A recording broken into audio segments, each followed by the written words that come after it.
네. 우리 창세기 15장 1절에서 우리 6절까지 지난번 우리 설계 살폈었고요.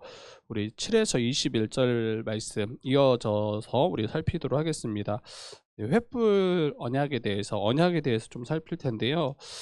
지난번 우리 말씀을 간략하게 살펴보면 아브라함이 두려움 가운데 거하고 있었죠. 그리고 하나님께서는 그 두려움 가운데 거하는 그 아브라함에게 환상 중에 나타나셔서 두려워하지 말라라고 명하시고, 내가 너의 방패가 될 것이고 또 내게 큰 상급을 줄 것이다. 내가 너의 큰 상급이 될 것이다. 내가 너에게 큰 상급을 줄 것이다. 이렇게 말씀하셨던 장면을 우리가 살폈어요.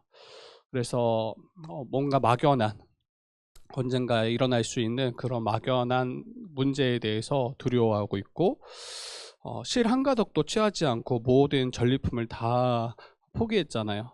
그런데 이 상급을 마치 이제 더 이상 내가 소유할 수 없고 그 상급을 다 잃어버린 것 아닌가, 이렇게 두려워하고 있는 그 아브라함에게 이 하나님께서 상급이 되어 주시고 또 하나님께서 가장 너를 복되게 하여 주실 것이다, 이렇게 약속하셨던 장면을 우리가 살폈었고, 그것을 이제 또 아브라함이 또 어떻게 또 이 반응합니까? 내게는 이 상속할, 내가 아무리 큰 것을 주신다 할지라도 내 유업을, 내 기업을 상속할 상속자가 없습니다. 집에서 길리운 엘리에셀 뿐입니다 라고 했을 때, 집에서 길리운 자가 아니라 내 몸에서 날 자가 바로 너의 상속자가 될 것이고, 이것을 이제 믿었죠. 그리고 무별과 같이 많이 너의 자손이 나올 것이다 라고 말씀하실 때, 이 아브라함이 그 하나님의 약속의 말씀을 믿고 하나님은 그것을 의롭다라고 여겨주셨습니다. 그래서 지난주에 이 말씀을 통해서 누가 아브라함의 자손이 될 것인가, 그래서 아브라함의 몸에서 날 자가 이 아브라함의 자손이 될 것이고, 그리고 누가 그 하나님 나라의 그 기업을 받을 것인가, 그 하나님 나라에 누가 들어갈 것인가, 의의 관점에서 이제 처음으로 등장했던 본문이 이 15장 6절이라고 했어요. 그래서 믿는 자만이, 믿음으로만 하나님의 나라에 나아갈 수 있고 그 나라를 유업으로 받을 수 있음을, 그래서 그 성취가 바로 예수 그리스도라고 이야기했어요. 아브라함의 자손은 다른 이삭도 또 다른 이 아브라함의 혈통으로 나온 자도 아니고 오직 예수 그리스도만 아브라함의 참 혈통이시고, 그를 믿는 자만이 그 예수 안에서 모든 아브라함의 유업을 이을 자임을 우리가 신약과 같이 연결해서 살폈습니다.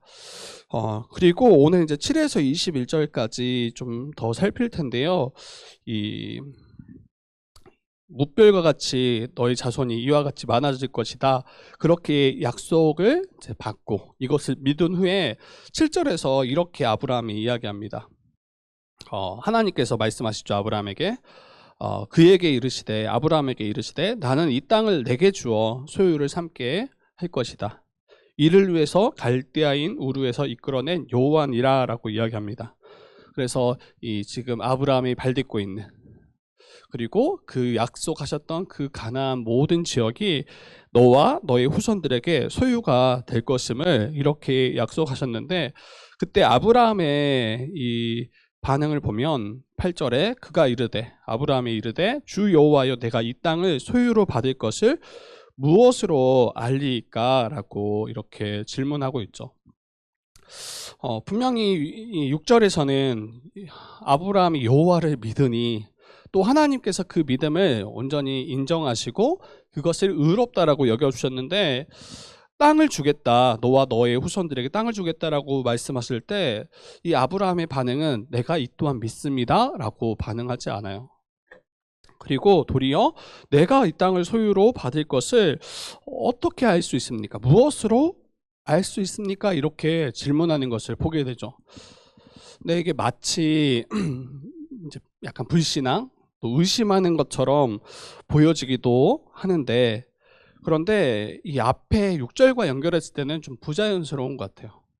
이렇게 믿었고 이걸 하나님이 인정하셨고 이 의롭다라고 여겨주셨는데, 바로 다음에 이 그 믿음과 상반된 반응으로 바로 나온다? 약간 너무 부자연스럽다. 그러면 이것을 좀 어떻게 이해하는 게 우리가 좋을까 생각해 봤을 때, 여러분, 아브라함이 내가 믿습니다. 그 앞에 있던 그 믿음을 좀 받아서 생각하는 게 좋을 것 같아요. 내가 더 온전히 믿기 원합니다. 내가 정말 확신할 수 있도록 하나님 내게 증표를 허락해 주십시오. 이렇게 조금 여기고 이해하는 게 훨씬 더 좋을 것 같습니다. 우리의 삶도 돌아보면 그래요. 우리가 정말 하나님을, 우리 주를 우리가 믿죠.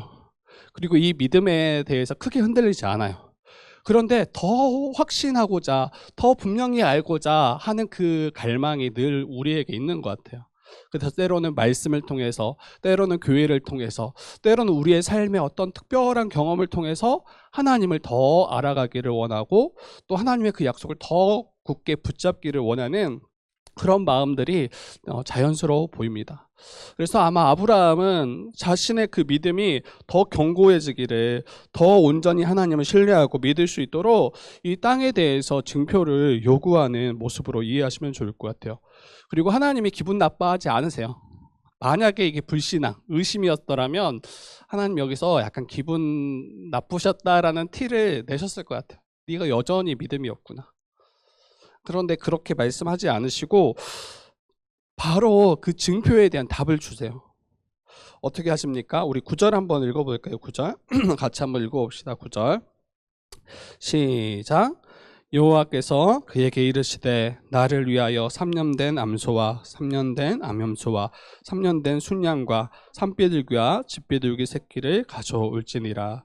네, 이 증표를 요구하는 아브라함에게 어떻게 명하시냐면 이 암소, 또 암염소, 또 순양, 산비둘기, 집비둘기 이것을 가져오라고 명하세요. 그리고 나서 이 새를 제외한, 이 비둘기를 제외한 나머지 동물들을 다 쪼개라고 명령하십니다. 그리고 마주 대하여 놓으라고 이야기하세요. 지금 이게 뭘 말씀하시는가, 이제 만약에 이 본문을 처음 접하시는 분들은 좀 이해하기 힘들 수 있어요. 그런데 이것은 그 당시 고대 근동에서 계약을 체결할 때, 언약을 체결할 때 사용하는 방식이에요. 하나님이 이 방식을 가져오셔서 아브라함에게 확증하시고 증표로 보여주시고자 하신 거예요. 그러니까 아브라함은 그렇게 명하실 때 이게 지금 뭔가 하나님이 이 언약을 체결하시고 반드시 이 일들을 이루실 것이다라고 본인에게 확신을 주고자 하는 하나님의 어떤 계획이시고 또 하나님의 방법이다라는 것을 아마 이해했을 거예요. 그 당시 이 언약을 체결하는 방식이기 때문에. 그래서 하나님은 이 일을 통해서 아브라함과 언약을 맺기 원하십니다. 그리고 이 언약은 어때요? 이 쪼개진 고기 사이에 이 언약을 체결했던 두 당사자가 함께 지나가게 돼요. 그리고 이 의미는 이 언약했던 그 일에 대해서 혹시 누군가 한 명이라도 이 언약을 깨트렸을 때, 이 언약을 깨어지고 이 언약을 어겼을 때 쪼개진 동물과 같이 쪼개짐을 받을 것이다. 그러니까 이 언약에 어겼을 때 언약의 저주를 먼저 보여주는 게 이 쪼개진, 그리고 마주대하진 이 동물의 모습과 같을 것임을 이야기하는 거예요.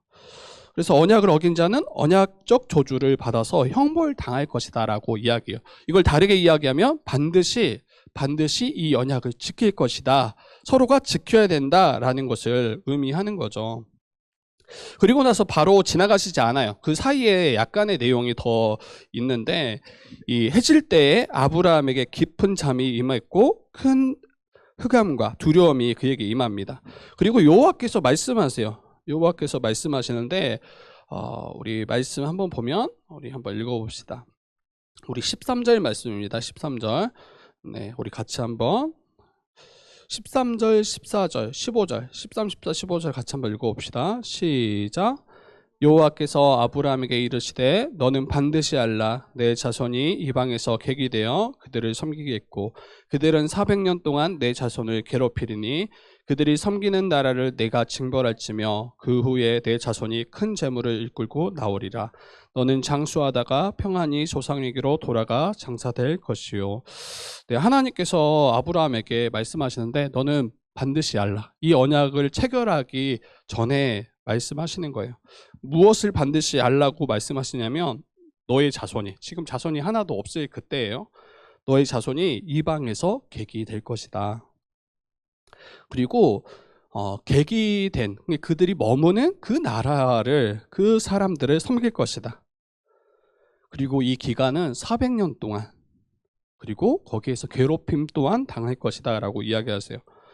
그런데 거기에 그치지 않고 그들이 섬기는 나라, 그 나라를 하나님께서 징벌하실 것이고 그 후에 너의 자손이, 아브라함 너의 자손이 큰 재물을 이끌고 나올 것이다. 이거 반드시 알라라고 이야기하세요. 이거 우리는 지금 다 아는 내용인 거예요. 그 당시 아브라함은 전혀 알 수 없는, 그냥 하나님이 예언하신 말씀이죠. 그런데 우리가 지금 신약 시대를 살아가는 우리가 봤을 때 지금 이거 애굽에서 400년 동안 종살이 하다가 나중에 이제 그 출애굽한, 그래서 다시 약속의 땅 가나안으로 이끄시는 것을 미리 아브라함에게 상세하게 말씀하시는 장면이구나 우리는 알 수 있죠. 분명 아브라함과 언약을 체결하시는 목적은 무엇입니까? 약속하셨던 그 땅을 반드시 아브라함이 소유로 받을 것이다. 아브라함과 그의 후손들이 이 약속의 땅을 받을 것이다. 이거를 알려주시는 것인데 언제냐는 거예요. 언제? 그때가. 여러분, 아브라함이 살아있을 때가 아니에요. 아브라함이 살아있을 때가 아니에요. 뭐라고 이야기합니까? 아브라함 너는 장수하다가 평안히 조상에게로 돌아갈 것이다 라고 이야기하잖아요. 그리고 400년 동안 너의 자손이 어떠한 삶을 살 것인지 보여주시고 말씀해 주시고, 그리고 그 후에 그 약속의 땅을 차지할 것이다 라고 이야기하세요. 이때 우리가 좀 질문이 생길 수 있어요. 그 과정이 썩 유쾌하지 않아요. 그 과정을 보면 왜 아브라함의 자손이 이방에 객이 되어야 하며 그곳에서 뭐 수년도 아니고 400년 동안 괴롭힘을 당한 후에 돌아와야 합니까?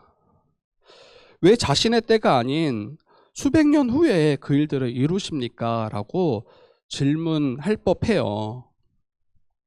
좀 바로 정복하고 차지하고 자기 눈에 자기가 살아있을 때에 뭔가 가시적으로 더 많이 좀 이루어 주시면 안 됩니까? 그리고 괴롭힘까지 당한대요. 괴롭힘까지, 자기의 후손들이, 자손들이.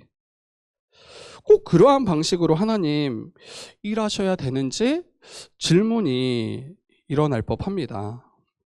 근데 여기서 우리가 한 가지 알아야 될 것은 우리는 이미 지나온 세대이기 때문에 이것을 전체 역사, 이 구속사의 역사를 통해서 하나님이 이래서 하나님이 이렇게 말씀하셨구나 약간은 이해할 수 있지만 그 당시 아브라함은 도무지 이해할 수 없는 일들인 거예요.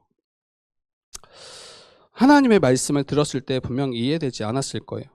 근데 그때 하나님을 신뢰할 수 있는가? 하나님께서 반드시 이 약속, 너의 후손을 무별과 같이 많게 하실 것이며 약속했던 그 땅을 너의 후손들에게, 너와 너의 후손들에게 반드시 기업으로 주실 것을 믿는가?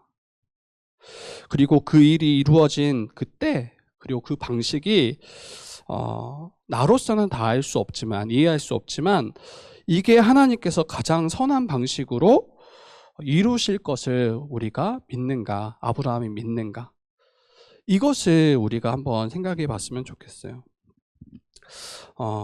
여러분, 이스라엘이, 그러니까 아브라함의 후손이 민족이 되기까지 그 과정은 애굽에서 거하는 그 400년이 굉장히 중요한 역할을 하죠. 계속 이방 민족이 그들을 에워쌌잖아요.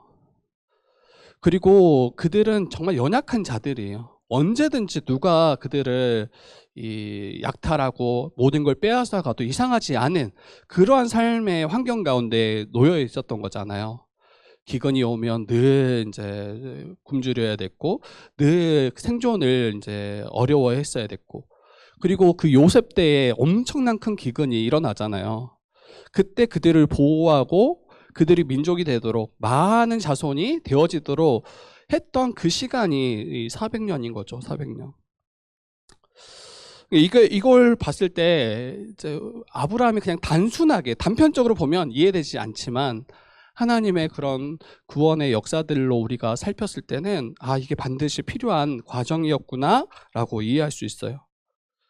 이스라엘 백성들을 학대하고 괴롭히고 극심한 고통 가운데 그 애굽의 삶을 살았잖아요. 마지막 때쯤에.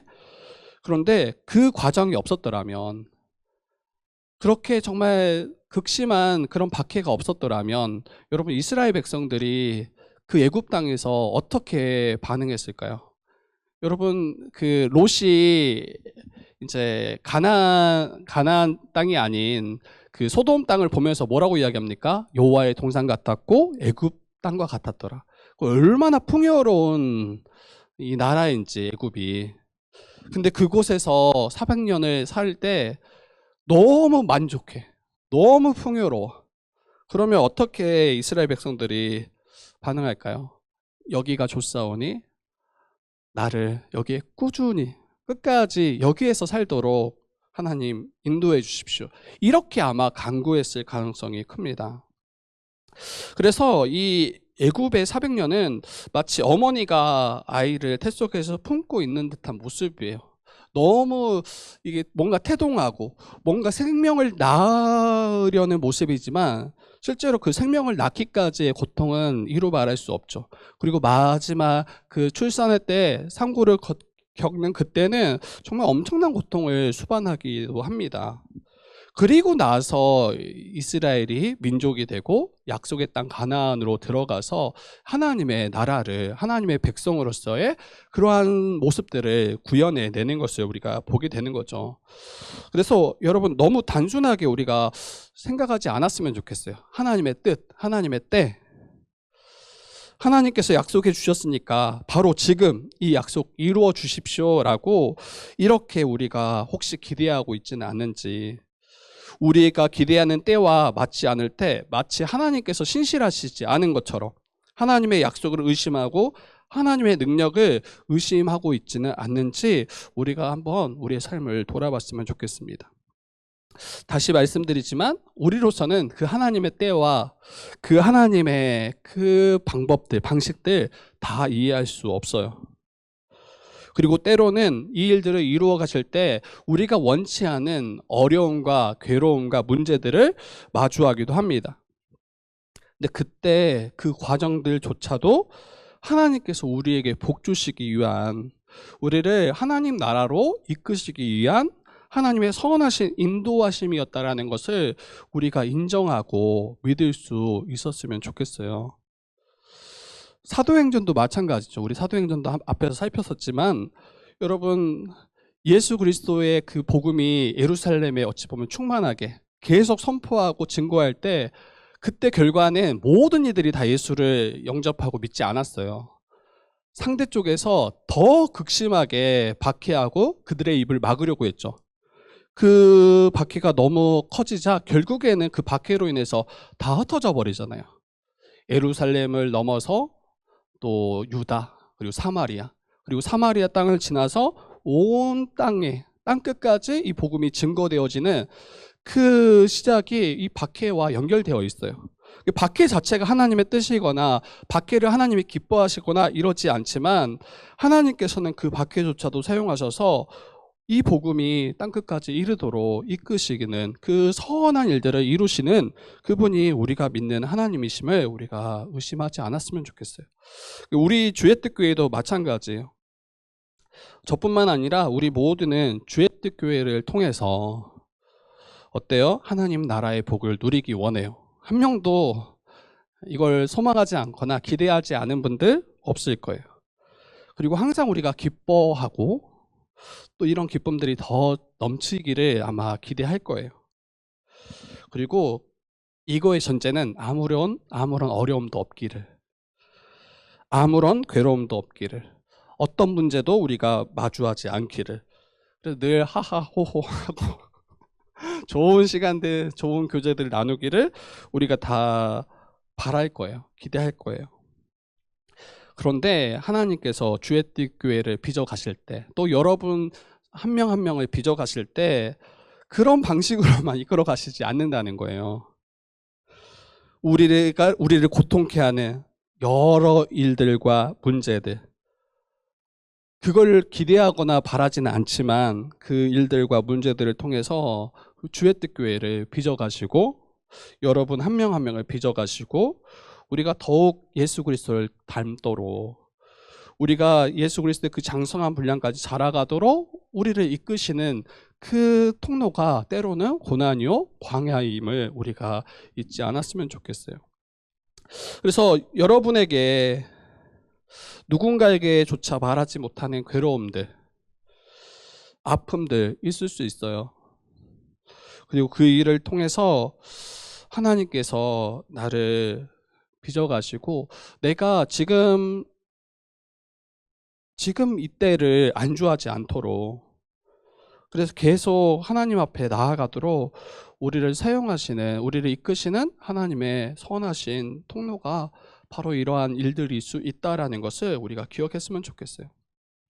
그래서 아브라함과 그의 후손이 민족이 되어서 하나님 나라 백성으로 세워져 가는데 필요한 시간들이 있다. 필요한 시간들이 있고, 그리고 이를 위해서 아브라함과 그의 후손들이 거쳐야 될 그 과정들이 있다라는 것을 우리가 받았으면 좋겠습니다. 그리고 이걸 통해서 이스라엘 백성들을 더 하나님의 뜻을 알아가겠죠. 더 하나님의 그 신실하심을 의지하겠죠. 그리고 더 그 주의 복을 사모함으로 나아갈 수 있을 것 같아요.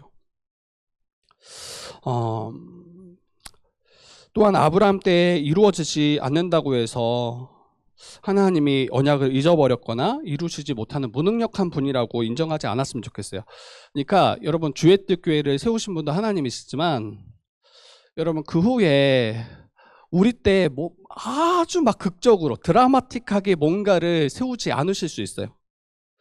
그러면 우리는 실패했다, 우리는 아무것도 아니다, 마치 하나님이 우리를 살피시지 않는 것처럼, 하나님이 우리를 이끄시지 않는 것처럼 이렇게 여기지 말았으면 좋겠어요. 왜 그러합니까? 아브라함 때 다 이루시지 않는다고요. 아브라함 그 이후에, 그리고 그 역사가 굉장히 길게, 그래서 예수 그리스도를 통해서 마지막에 이루시잖아요. 마치 그와 같이 주의 뜻 교회가 담당한 그 역할이 있어요. 주의 뜻 교회를 통해서 계획하시고 담당해야 될 그 역할이 있어요. 그때로 우리가 족하고, 나머지는 우리 자녀들에게, 또 우리의 다음 세대에게 이러한 역할들을 잘 위임해주고 연결해 줄 수 있는가, 이게 우리가 집중해야 될 지점인 것 같아요. 저 벌써 40이 넘었어요. 여러분 처음 만났을 때 30대 초반, 정말 새파리. 여러분 30대 초반, 지금 정혁이 지수 때 여러분 20살 초반 때 저와 여러분이 만났고, 와, 정말 주님 곧 만나겠다. 저는 요즘 계속 그런 생각이 들어요. 정말 살도 이렇게 계속 쪄가고, 이게 뭐 후덕해 보일 수 있지만 실제로는 뭔가 건강에 이상 신호가 올 수 있는 하나의 어떤 요인이 될 수 있겠죠. 그래서 정말 우리 때, 근데 벌써 얼마 시간이 안 남은 거예요. 실제로 시간이 안 남고, 그러면 이때 막 조급해하고, 뭔가 제 예전 때 이런 이야기 들어요. 40대 때 승부를 걸어야 된다라는 거예요. 40대 때. 그때 가장 그래도 힘이 있고, 가장 역량이 가장 이렇게 정말 잘 이렇게 개발되어질 수 있을 때니까. 근데 예전 때는 그게 굉장히 동의가 됐어요. 그때 그래, 이때 40대 때 뭔가 승부를 걸고, 뭔가 이때 뭔가 더 해보자.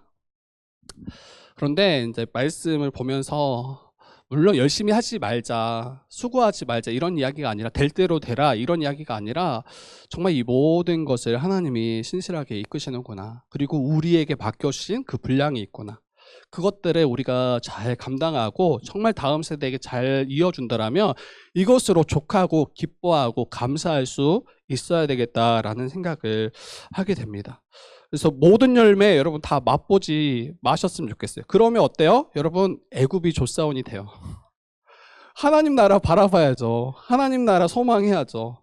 그런데 막 주회특교회 가니까 뭔가 다 충만하게 누리는 것 같아. 그럴 수도 없지만, 그러면 마치 다 이룬 것처럼, 마치 이 땅에서 다 우리가 맛볼 수 있는 것처럼.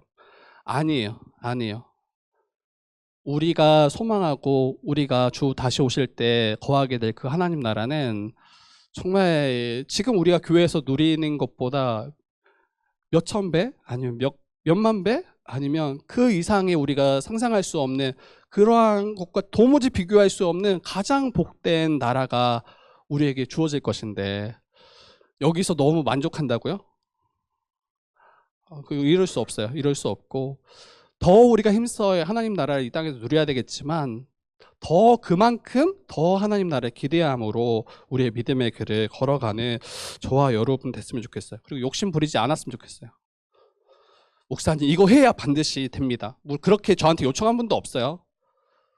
그런데 안 해도 돼요. 안 해도 돼요. 그거 안 해도 요즘 이제 우리 내년에 해야 될 것들 여러 가지 이야기했잖아요. 지금 계속 정혜원도 계속 분명히 작년에 한다고 했는데 근데 제가 왜 이렇게 미루나 생각했는데, 물론 제가 게으른 것도 있겠지만 지금 당장 정혜원 제다가 우리 교회에는 필요가 없다라는 생각이 막 드는 거예요. 누가 교회인가? 누가 한몸된 지체인가? 여기에 대해서 크게 고민하지 않는 거예요. 그냥 정말 여기 있는 한 명 한 명이 다 예수 안에서 한 몸 한 가족으로 살아가는 지체다라는 걸 너무 제가 이게 보게 되는 거예요. 그러다 보니까 이 정혜원 제도는 교회를 정말 더 교회되고, 더 혹시나 모를 교회의 위험들을 막아내는데 이 역할들을 잘 쓰여질 것 같아요. 이 정혜원 제도는.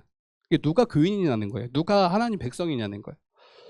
그런데 지금 현재로서는 이렇게까지 우리가 정혜원 제도를 하지 않아도 충분히 교회로서 또 가족으로서 한 몸 한 형제로서 자매로서 살아가는구나, 이런 생각이 제게 있는 것 같아요.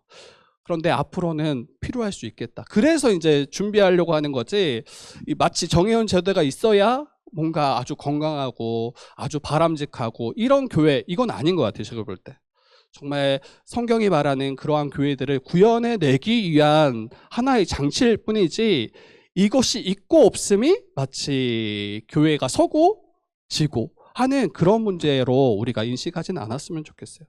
그래서 하나님이 이루실 것이고, 그때에 또 그 우리에 맞게끔 하나님이 이끌어 가실 것을 더 소망하며 나아가는 저와 여러분들 됐으면 좋겠어요. 그리고 또 한 가지는 4대 만에 이 땅으로 돌아오게 하신 이유 중에 한 가지는 가나안 땅에 거하는 아모리 족속의 제약이 가득 차지 않았기 때문이다라고 말씀하세요. 그래서 이스라엘 백성들이 민족이 되고 또 하나님의 거룩한 백성으로서 자라가도록 하는 시간이 400년이었을 뿐 아니라, 가나안 땅에 거하는 그 수많은 족속들이 그 죄악이 아직 차지 않았다. 이것도 부정적으로 보지 않았으면 좋겠어요. 하나님이 지금 죄악이 가득 찰 때까지 기다리시는구나, 그래서 심판하시고 그 땅에 부르시겠구나, 이렇게만 보지 않았으면 좋겠어요. 하나님은 공의로우신 분이세요. 하나님은 공의로우신 분이시고 반드시 죄악에 대하여 심판하세요. 그런데 죄악이 있다고 해서 바로 심판하시는 분은 또 아니에요. 죄악이 가득 차기까지 오래 참으시는 분이세요. 오래 참는다라는 거는 여러분 목적이 있어요. 왜 오래 참는가? 지금 죄에서 돌이켜서 돌아오기를 바라시는 하나님을 또 한 이면에 우리가 발견했으면 좋겠어요. 하나님의 그때가 있어요. 그런데 언제까지 한정 없이 무한하게 기다리시지 않아요. 죄악에서 돌이켜서 그들 또한 하나님의 백성 되고 하나님의 자녀 되기를 하나님은 원하세요. 그런데 그때가 차면 반드시 죄악에 대하여 다루시고 심판하시는 분이 하나님이심도 잊지 않았으면 좋겠어요. 그리고 이걸 우리 개인에게 좀, 또 우리 교회에게 적용하면, 여러분 우리가 범죄하면서 마치 하나님이 심판하시지 않고 무한정 우리를 오래 참으시는 분이다라고 또 가지 않았으면 좋겠어요. 아까도 이야기했던 것처럼 하나님의 심판이 어디 있는가, 마치 심판이 없는 것처럼 혹시 살아가고 있지는 않는지, 이건 오산이죠. 오산이고 하나님은 죄악에 대하여 반드시 심판하실 뿐 아니라 그 죄악이 가득 차면 반드시 심판하신다. 그리고 우리의 죄악도 마찬가지다. 죄악을 행하면서도 아무렇지 않게 여기는 우리의 태도 경계해야 되겠죠. 도리어 그런 모습이 내가 믿음 없음을 드러내는 모습이 될 거예요. 그리고 나도 모르게 죄악을 계속해서 채워가고 있는 중일 수도 있어요. 여러분을 불안하게 만들려고 하는 말이 아니에요. 정말 혹시나 해서 우리는 예수 그리스도를 믿음으로 구원받은 거예요. 우리의 죄악으로 인해서 우리가 또 범죄했기 때문에 이것이 우리의 구원을 취소할 수 없다. 이건 너무 분명하지만 다른 한편으로서는 믿음으로 구원받았다라는 어떤 마치 부적처럼 딱 난 믿고 구원받았어. 딱 이거가 너무 강력하게 작용하다 보니까 도리어 죄에 대해서 너무 가볍게 여기고 아무렇지 않게 하나님 우리를 어차피 구원하실 텐데, 하나님 우리를 어차피 건져내실 텐데, 이제 그런 식으로 반응해서 죄에 대해서 무감각해지는 거. 물론 무감각해졌다고 해서 하나님 구원하시지 않거나 그러지 않겠지만 혹시 이게 믿음 없는 우리의 모습일 가능성도 있을 수 있다. 거기에 대해서 경계하고 죄에 대하여 우리가 어떻게 반응하는지. 우리를 구원하신 목적은 분명해요. 하나님의 거룩한 백성, 하나님의 자녀 삼기 위함인데 그 존재와 그 신분에 전혀 걸맞지 않은 삶의 모습으로 매일매일 살아간다면 도리어 우리의 믿음을 다시 점검하고 내가 정말 하나님의 자녀 맞는지 백성 맞는지 우리 자신을 점검하는 게 이게 저와 여러분에게 훨씬 유익할 수 있습니다. 그래서 하나님의 그 심판에 대해서 한번 다시 생각해 봤으면 좋겠고, 우리 마지막으로 한 가지만 더 쭉 살피고 한번 좀 오늘 말씀 마칠 텐데요.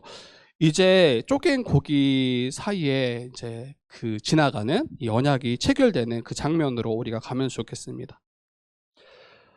그런데 이 지나가는데 아브라함은 안 지나가요. 타는 횃불이 홀로 지나갑니다. 횃불이. 이제 해가 져서 어두울 때 연기 나는 화로가 보이고 그 화로 위에 타는 횃불이 쪼갠 고기 사이로 지나갔다라고 이야기합니다. 횃불이 왜 지나가나?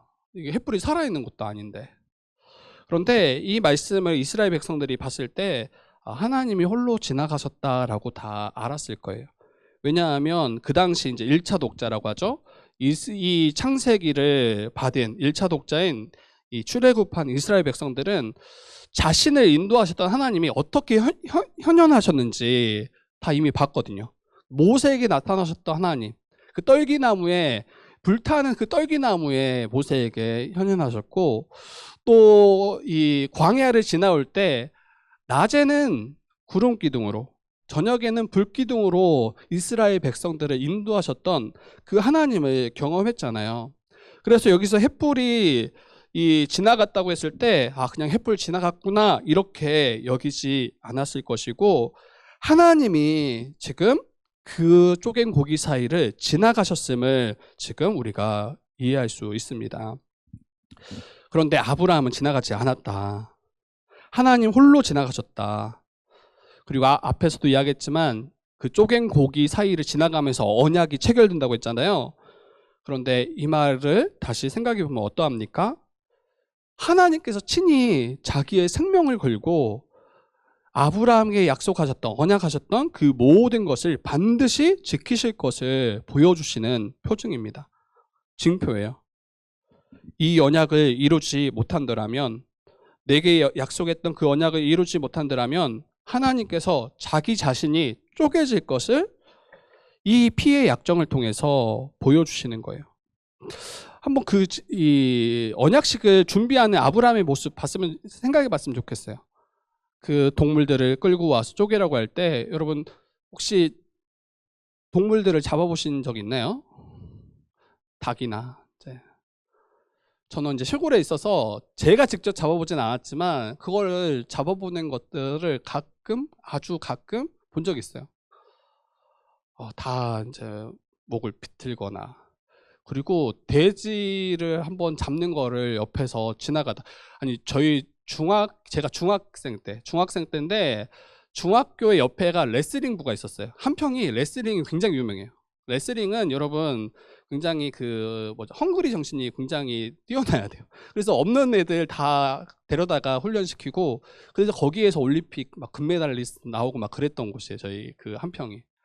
근데 이제 그 친구들을 먹인다고 돼지 한 마리, 산 돼지를 누가 끌고 온 거예요.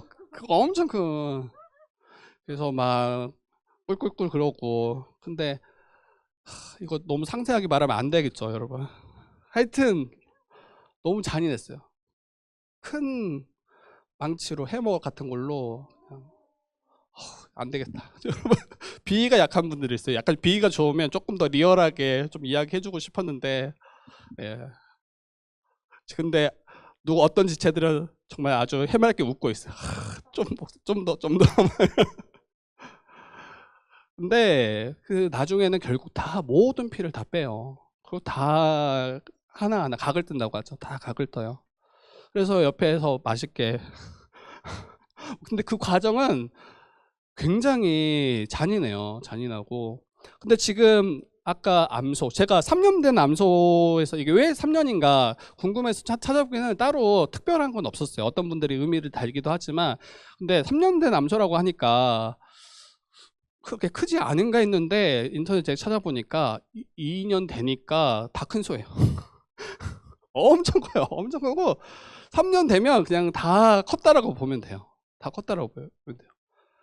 근데 그거를 잡고, 여러분 중간에 쪼갰다라고 있잖아요. 마주할 수 쪼갰다 했는데, 생선을 제가 한번 손질한 적이 있어요. 이 큰 방어, 그 생선 한 마리도 반토막 내는 게 진짜 쉽지가 않아요. 저는 생선이니까 이 정도는 거뜬하게 한번 내를 딱 치면 쪼개지겠구나 했는데, 뼈가 진짜 굵어요, 방어 같은 경우는. 그래서 한참 동안 내려치고 나서 겨우 이게 토막을 내는 거죠. 그런데 여러분, 암소, 염소, 여러분 이거를 쪼갠다는 엄청난 시간과 굉장한 에너지가 들었을 것이고, 이걸 보면서 이 언약을 어기면 이렇게 되겠구나 가장 직접적으로 느꼈을 당사자는 아브라함이었을 거예요. 그리고 나서 이 언약이 체결될 때 자기 또한 여기를 걸어가야 되는구나 라고 생각했을 거예요. 그러니까 여러분, 물론 하나님께서 반드시 내가 이 땅을 주겠다, 무별과 같이 너희 자손을 많게 하시겠다라고 이야기했죠. 근데 이건 하나님 나라에 대한 약속이라고 했잖아요. 그러면 그 하나님 나라를 하나님이 주시지만 그 나라에 누가 거하냐는 거예요. 그 나라를 주셔도 그 나라에 거할 자격과 능력이 안 되잖아요. 그러니까 아브라함에게 요구하시는 거는 너무 분명해요. 하나님의 나라의 백성이 합당한 존재가 되는 거, 하나님의 뜻을 온전히 지키고 그 뜻을 따라 기쁨으로 자원함으로 살아가는 거. 그런데 만약에 아브라함과 하나님이 그 쪼갠 고기 사이를 함께 지나갔더라면 어떻게 됐을까요? 아브라함은 얼마 지나지 않아서 쪼개졌겠죠, 그 동물들과 같이. 그런데 거기에 아브라함을 지나가지 않도록 막으시고 하나님 홀로 지나가신 거예요. 하나님 홀로. 그래서 반드시 나의 이름을 걸고 내 생명을 걸고 내가 이 언약을 이루겠다. 그래서 너의 자손이 하나님 나라 백성 되게 하고, 너의 자손이 내가 세운 그 하나님 나라에 거할 수 있도록 내가 이끌겠다. 모든 복과 모든 안식, 본래 아담과 하와가 누렸던 그 모든 거 내가 풍성하게 너에게, 너의 후손들에게 주겠다라고 약속하신 장면이 이 헷불 언약인 겁니다. 여러분, 저와 여러분들도 마찬가지예요. 아담 아래 태어난 저와 여러분도 다 하나님의 언약을 어긴 자요, 또 날마다 어기며 살아가는 자가 바로 우리이죠. 그리고 그 언약을 어겼을 시에 여러분, 우리가 그 쪼개진 동물들과 같이 그렇게 잔인하게 다 쪼개져야 되는 그런 원래 상황이었던 거예요. 그런데 하나님께서는 본래 우리가 받아야 될 그 언약의 저주를 어떻게 해결하십니까? 친히 담당하세요. 친히 담당하세요.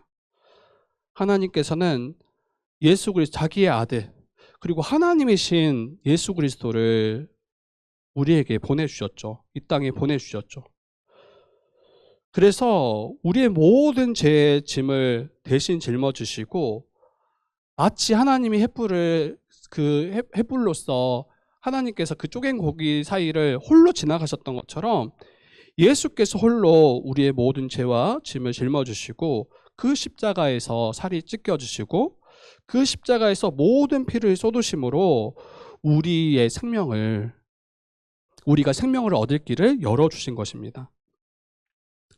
그래서 이 횃불 언약이 얼마나 큰 은혜인가. 하나님 홀로 일을 반드시 이루시겠다. 왜 이렇게 약속하십니까? 우리를 조금 더 마치 대우하면 우리도 자격 있지 않습니까? 우리도 걸어가도록 해주십시오. 이렇게 요청할 수 없는 거예요. 우리는 지나가면 그 언약이 체결되는 동시에 아마 쪼개졌을 게 너무 분명하다.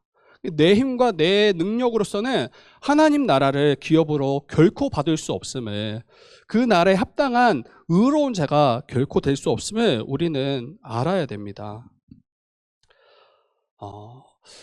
그래서 이게 은혜죠. 그래서 이게 은혜고, 나로서는 도무지 받을 수 없는 그 하나님 나라를 그 유업으로 얻게 하신 그 은혜. 예수 그리스도가 친히 우리의 대속물이 되어주셔서 우리를 구원하신 그 은혜.